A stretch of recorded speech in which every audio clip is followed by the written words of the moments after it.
প্রত্যেক বছর বিদ্যালয়গুলিকে ফেব্রুয়ারি মাসের স্যালারি রিকুইজিশন জমার সঙ্গে ইনকাম ট্যাক্স কম্পিউটেশনের সিট জমা দিতে হয়। ডিআই অফিসে স্যালারি রিকুইজিশনের সাথে ইনকাম ট্যাক্স কম্পিউটেশনের সিটগুলি জমা দিতে হয়। কোনো একটি অর্থবর্ষের জন্য ফেব্রুয়ারি মাসেই আমাদের স্যালারির মাধ্যমে ইনকাম ট্যাক্স কাটানোর শেষ মাস।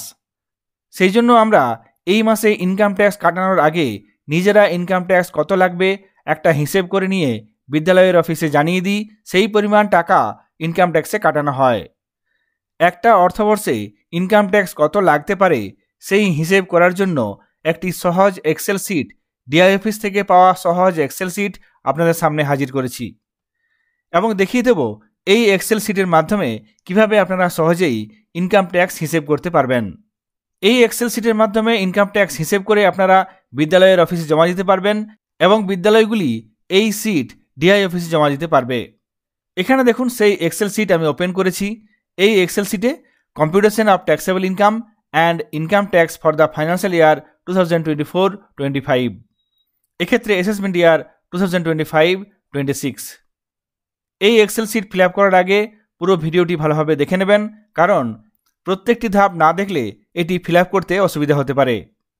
এখানে প্রথমে দেখুন, এখানে আপনাকে income tax calculation in respect of Shrimati, এখানে আপনাকে নাম লিখতে হবে। যে ব্যক্তির ইনকাম ট্যাক্স হিসেব করবেন এক্ষেত্রে তার নাম এখানে লিখতে হবে। তারপর নিচে father's name, address, district, pin, mobile number, তারপর নিচে আছে ব্যাংক অ্যান্ড ব্রাঞ্চ এবং অ্যাকাউন্ট নম্বর। তারপর নিচে আছে এখানে দেখুন এজ, 31/3/2025-এ আপনার বয়স কত হবে সেটি এই বক্সে লিখতে হবে। এখানে এজ না লিখলে এই ক্যালকুলেশন শিটটি কাজ করবে না। তারপর ডান দিকে আছে প্যান নম্বর, এখানে আপনার প্যান নম্বরটি লিখতে হবে। এক্ষেত্রেও তাই, প্যান নম্বর না লিখলে এই ক্যালকুলেশন শিটটি কাজ করবে না। এখানে নিচের দিকে একটি স্যালারি টেবিল দেওয়া আছে, তার উপরে লেখা আছে স্যালারি স্টেটমেন্ট অফ। আপনি যখন নাম লিখেছেন শিটে সেই নাম এখানে অটোমেটিক্যালি চলে আসবে। একই রকমভাবে প্যান নম্বরটিও এখানে চলে আসবে। তারপর নিচে আছে অর্গানাইজেশন নেম, এখানে আপনি আপনার বিদ্যালয়ের নামটি লিখবেন। তারপর এখানে আপনার ইনকাম হিসেব করার জন্য একটি স্যালারি টেবিল দেওয়া হয়েছে। এই স্যালারি টেবিলে শুধুমাত্র আপনার মার্চ 2024-এর বেসিক লিখলেই অটোমেটিক্যালি হিসেব হয়ে যাবে। ধরুন কোনো ব্যক্তির এখানে মার্চের বেসিক 70,500, আমি এখানে লিখলাম। দেখুন অটোমেটিক্যালি বাকিগুলো চলে আসবে। জুলাই মাসে যে ডিএ এরিয়ার দেওয়া হয়েছিল সেটিও এখানে চলে আসবে। তবে এক্ষেত্রে যদি কোনো এক্সট্রা অ্যালাউন্স পেয়ে থাকেন, যেমন হেডমাস্টার বা অ্যাসিস্ট্যান্ট হেডমাস্টার যারা থাকেন তারা 500 টাকা করে অ্যালাউন্স পেয়ে থাকেন, সেক্ষেত্রে এখানে এই বক্সে লিখবেন। তারপর আছে জিপিএফ, এখানে জিপিএফ কন্ট্রিবিউশন এবং লোন রিকভারি যেমন থাকবে এখানে আপনারা লিখতে পারবেন। এগুলি এডিটেবল দেওয়া আছে, এখানে জিপিএফ লিখলাম। তারপর ইনকাম ট্যাক্স, ইনকাম ট্যাক্স যদি মার্চ 2024 থেকে কাটিয়ে থাকেন সেক্ষেত্রে এখানে এই বক্সে লিখবেন, তাহলেই পরপর সবগুলো চলে আসবে। ইনকাম ট্যাক্সের এই কলামে এই বক্সগুলি এডিটেবল আছে, এক্ষেত্রে আপনারা নিজের অ্যামাউন্ট নিজের মতো করে এখানে লিখতে পারবেন। ধরুন এখানে মার্চের ট্যাক্স কাটানো হয়নি, এখানে এপ্রিল থেকে কাটানো হয়েছে, সেজন্য আমি এখানে এপ্রিলে লিখলাম। সেগুলি পরপর অটোমেটিকলি চলে আসলো। এরপর আরেকটি বিষয় আছে এখানে এইচআরএ, এক্ষেত্রে যদি স্পাউজ চাকরিরত হন সেক্ষেত্রে আপনাকে এইচআরএ পরিবর্তন করতে হবে। এইচআরের এই কলামটি এডিটেবল দেওয়া আছে, এক্ষেত্রে আপনারা সেই অ্যামাউন্ট এখানে বসাতে পারবেন, যে মাসে যেরকম আছে সেটি এখানে বসাতে পারবেন। কিন্তু যদি সারা বছরে একটি নির্দিষ্ট অ্যামাউন্ট থাকে সেক্ষেত্রে নিচে একটি বক্স দেওয়া আছে, সেই বক্সে সেই অ্যামাউন্টটি বসালেই অটোমেটিক্যালি এখানে ক্যালকুলেশন হয়ে যাবে। এখানে দেখুন এইচআরএ আসছে 8,460, এক্ষেত্রে যদি ধরুন স্পাউজের এইচআরএ 6,000 হয়ে থাকে সেক্ষেত্রে এখানে আপনি ম্যানুয়ালি এডিট করতে পারবেন, কিংবা নিচে একটি বক্স দেওয়া আছে। এখানে দেখুন ফ্যামিলি এইচআরএ অ্যালাউড 12,000, এখানে স্পাউজ এইচআরএ একটি বক্স দেওয়া আছে। সারা বছর যদি একই রকমের থাকে সেক্ষেত্রে সেই অ্যামাউন্ট এখানে লিখে আপনারা অটোমেটিক্যালি ক্যালকুলেশন করতে পারবেন। ধরুন এখানে স্পাউজ এইচআরএ 5,000, এখানে আমি 5,000 লিখলাম, সঙ্গে সঙ্গে মাই এইচআরএ 7,000 হয়ে গেল। আমরা জানি মোট এইচআরএ ফ্যামিলি এইচআরএ হচ্ছে 12,000। এরপর আমরা স্যালারি টেবিলে দেখে নেব, এখানেও দেখুন স্যালারি টেবিলে চলে এসেছে এইচআরএ 7,000। সুতরাং যদি সারা বছর একই রকমের এইচআরএ থাকে সেক্ষেত্রে আপনারা এই বক্সে নির্দিষ্ট অ্যামাউন্ট লিখে নিয়ে অটোমেটিক্যালি হিসেব করতে পারবেন। যদি সারা বছর একই না থাকে সেক্ষেত্রে আপনারা ম্যানুয়ালি এখানে প্রত্যেকটি বক্স এডিট করতে পারবেন এবং সেই অ্যামাউন্টটি লিখতে পারবেন।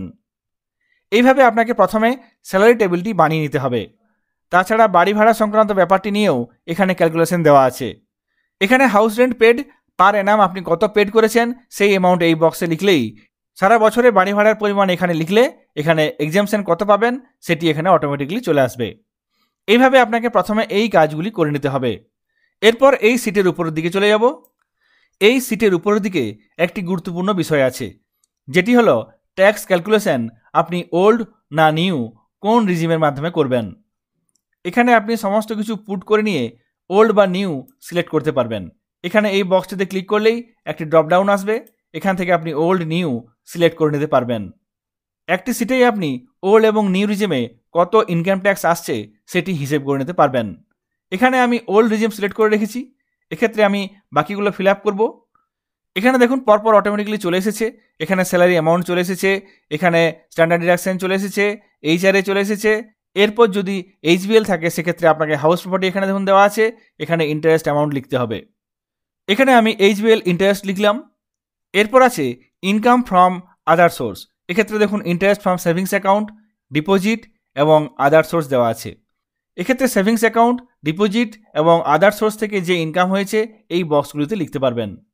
এখানে আমি লিখলাম সেভিংস অ্যাকাউন্ট থেকে কত ইন্টারেস্ট, ডিপোজিট থেকে কত ইন্টারেস্ট, এবং ধরুন এখানে মাধ্যমিকের খাতা দেখার জন্য 1050 টাকা পেয়েছি, এখানে আমি লিখলাম। Reduction under section chapter 6A, এখানে ATCতে দেখুন জিপিএফ চলে এসেছে 72,000, স্যালারি টেবিল থেকে অটোমেটিক্যালি চলে এসেছে। পিপিএফ থাকলে লিখবেন, এখানে এইচবিএল প্রিন্সিপাল থাকলে লিখবেন। এখানে সমস্ত বিষয়গুলি দেওয়া আছে পরপর, সুকন্যা সমৃদ্ধি, টিউশন ফিজ, এই সমস্ত বিষয়গুলি এখান থেকে লিখতে পারবেন। এগুলি সমস্ত এডিটেবল দেওয়া আছে। এরপর এখানে দেখুন ATCCD 1B, এখানে পেনশন স্কিমে অনেকে কন্ট্রিবিউশন করে থাকেন, সেক্ষেত্রে ম্যাক্সিমাম 50,000 টাকা এখানে লিখতে পারবেন।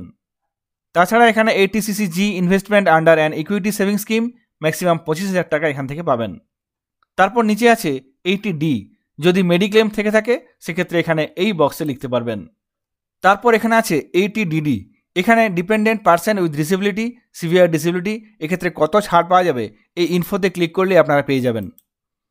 এখানে দেখুন dependent person with disability maximum 75,000 টাকা, dependent person with severe disability এক্ষেত্রে 1,25,000 টাকা ছাড় পাওয়া যাবে। তারপর আছে 80DDB, medical for treatment of specified disease, এক্ষেত্রে কত ছাড় পাওয়া যাবে, এক্ষেত্রে সেলফ অর ডিপেন্ডেন্টের ক্ষেত্রে ম্যাক্সিমাম 40,000 টাকা, এবং self or dependent senior citizen হয়ে থাকলে এক্ষেত্রে 1,00,000 টাকা ছাড় পাওয়া যাবে। এইভাবে আপনারা এখান থেকে ফিল আপ করতে পারবেন। তারপর আছে 80E, interest on loan for higher education, এই সমস্ত বিষয়গুলি এখানে লিখতে পারবেন। তারপর আছে 80G ডোনেশন, তারপর আছে 80TTA, সেভিংস ব্যাংকে যে ইন্টারেস্ট আমরা পাই সেটি 10,000 টাকা পর্যন্ত ছাড় পাওয়া যায়। আমি আদার ইনকামে দেখিয়েছিলাম সেভিংস অ্যাকাউন্ট থেকে 2,000 পাচ্ছি, সেক্ষেত্রে দেখুন এখানে অটোমেটিক্যালি সেই 2,000 ছাড় নিয়ে নিয়েছে। 80U পার্সন উইথ ডিসেবিলিটি, এক্ষেত্রে 75,000 টাকা, সিভিয়ার ডিসেবিলিটি হলে 1,25,000 টাকা ছাড় পাওয়া যাবে। এই সমস্ত তথ্যগুলো দেওয়ার পর অটোমেটিক্যালি ট্যাক্স হিসেব হয়ে যাবে। এখানে দেখুন অটো ক্যালকুলেট, এখানে ট্যাক্স অ্যামাউন্ট চলে এসেছে। ট্যাক্স দেওয়া হয়েছিল কত সেই হিসেব এখানে চলে এসেছে, এবং কত টাকা দিতে হবে সেটিও চলে এসেছে।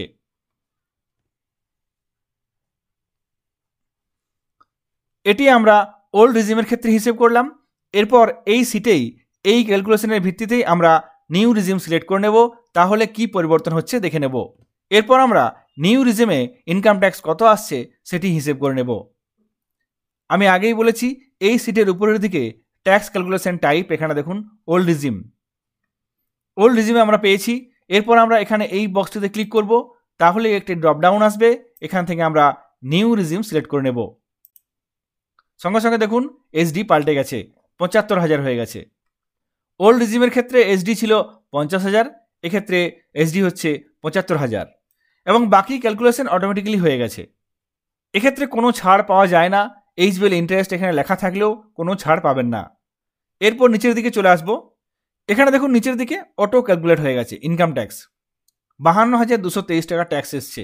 যে স্যালারি টেবিলে আমি দিয়েছিলাম সেই স্যালারি টেবিলে 76,000 টাকার মতো ট্যাক্স এসেছিল ওল্ড রিজিমের ক্ষেত্রে, এবং নিউ রিজিমে দেখুন সেই স্যালারি টেবিলের ভিত্তিতেই এক্ষেত্রে 52,000 টাকার মতো ট্যাক্স চলে এসেছে। দেওয়া হয়েছিল 55,000 টাকা, এক্ষেত্রে রিফান্ড পাবেন 688 টাকা। একটি স্যালারি টেবিলের মাধ্যমে আপনারা ওল্ড এবং নিউ দুই ধরনের রিজিমের ট্যাক্স ক্যালকুলেশন করতে পারছেন। আপনারা দেখে নিতে পারবেন আপনার কোন রিজিমে ট্যাক্স কম লাগছে সেই মতো আপনারা এখানে কাজটি করতে পারবেন। সুতরাং ফেব্রুয়ারি মাসে স্যালারি সাবমিটের আগে এই সিটের মাধ্যমে ট্যাক্স ক্যালকুলেশন করে নিয়ে বিদ্যালয় অফিসে জানিয়ে দিন ফেব্রুয়ারি মাসে আপনার ইনকাম ট্যাক্স কত কাটতে হবে। 2024-25 অর্থবর্ষের ইনকাম ট্যাক্স কীভাবে হিসেব করবেন সেই সংক্রান্ত একটি স্যালারির সিট আপনাদের সঙ্গে শেয়ার করলাম। সকলে ভালো থাকবেন, সুস্থ থাকবেন, ধন্যবাদ।